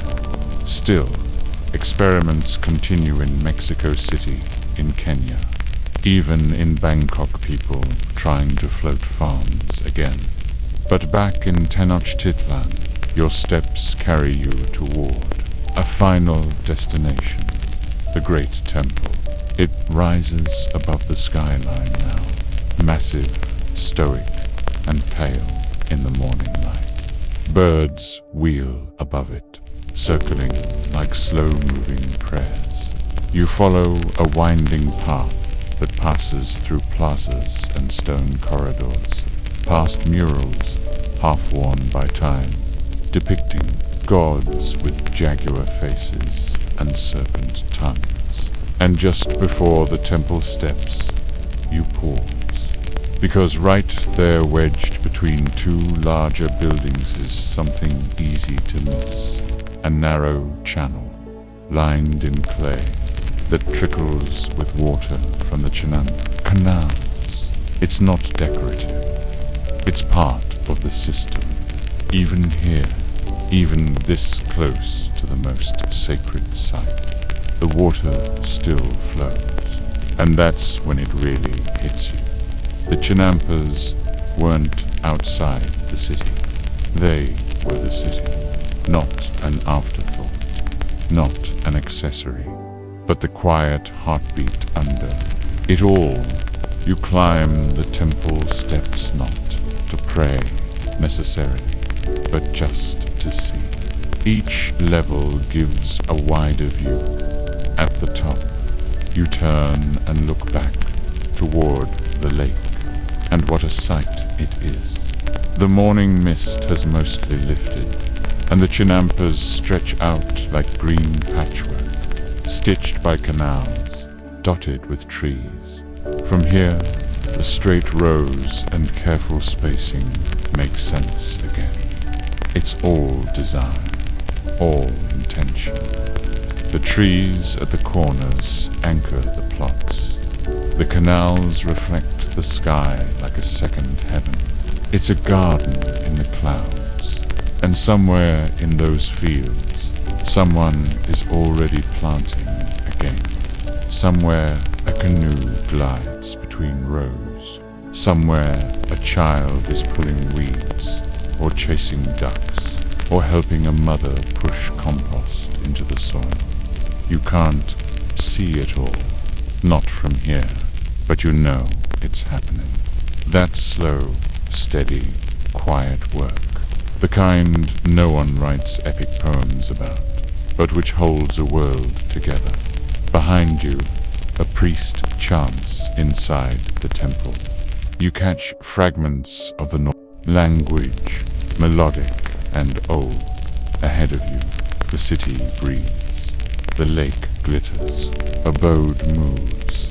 And just for a moment, it feels like the whole place is suspended, balanced between water and sky, between old gods and daily meals, between empire and soil. You close your eyes, you breathe it all in. You listen not for noise, but for rhythm. There it is, that pulse, that ancient floating beat. The sun climbs now, gently but firmly, casting long shadows across the causeways and stirring birds from the reeds.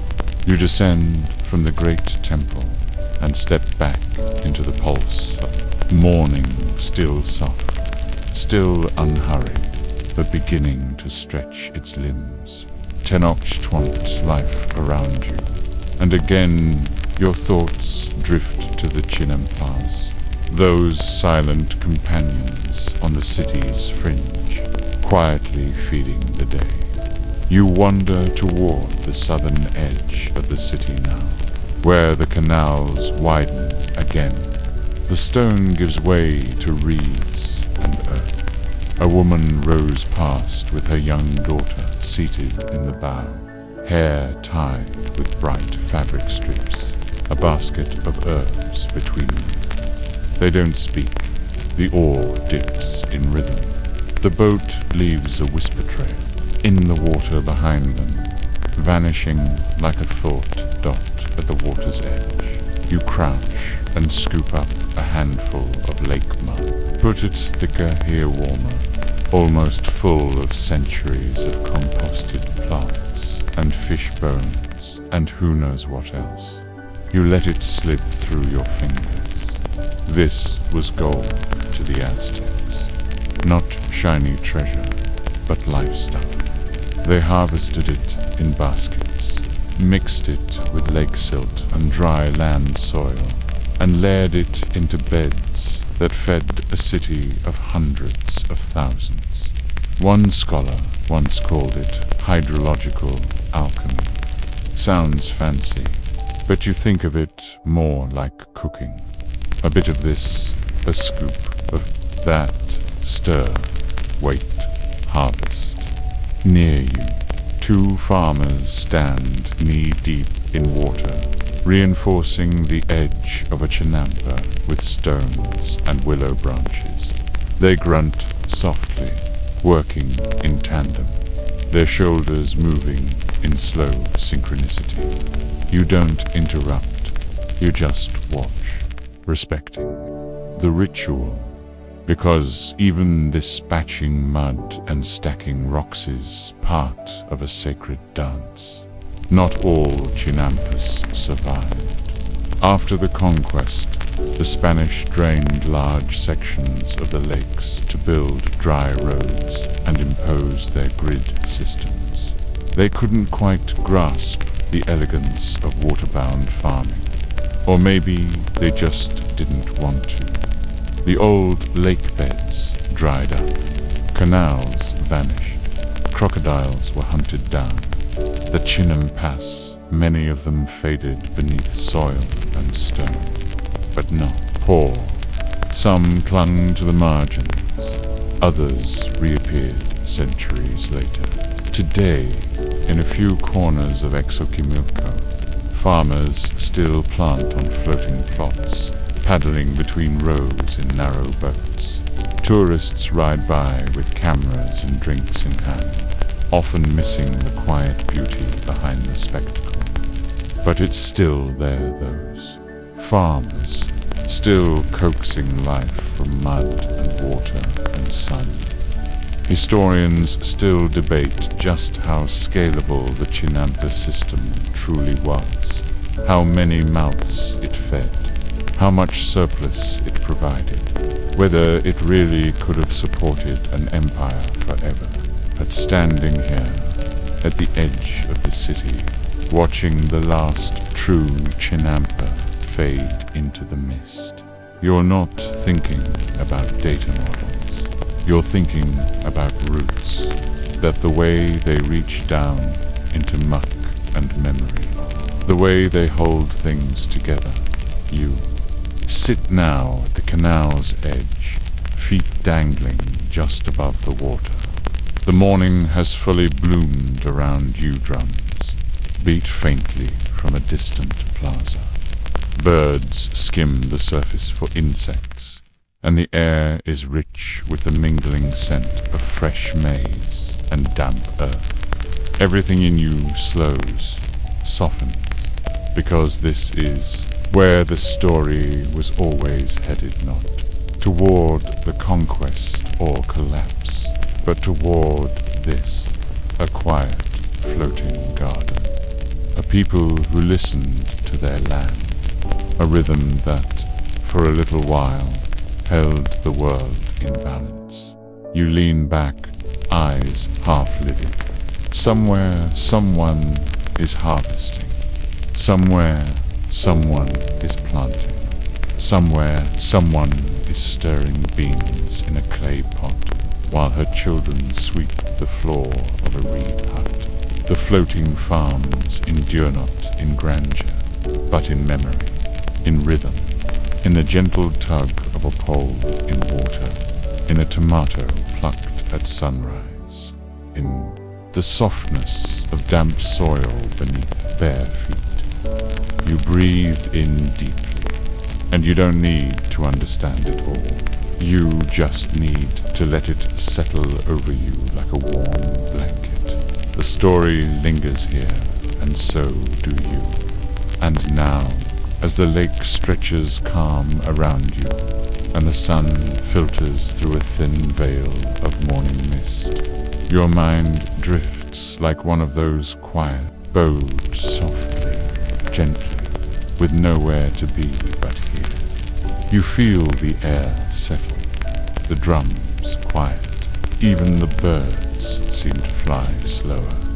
The scent of maize still clings faintly to the breeze, carried from the unseen fires that flicker far beyond the canals. Somewhere, a child hums a lullaby. Somewhere, a willow tree bows low over a waterway, its branches kissing the surface in slow, looping arcs. You close your eyes and feel the rhythm of it all. The planting, the harvesting, the soft splash of oars, the whisper of wind through reeds. Each breath feels like it's borrowed from the lake itself, cool, steady, and older than any empire. And in this moment, none of it feels so distant. Not the Chinampas, not the people who shaped them, not even the city that once rose, bright, bend from the water's heart. It's all right here, quiet, present, whole dot. So let your thoughts grow heavy, like soaked roots sinking into soft earth. Let the hum of history settle deep into your chest, where it can rest alongside your heartbeat. Nothing to solve, nothing to chase. Just a slow drift through stories and soil and stillness. You are safe, you are still, you are floating.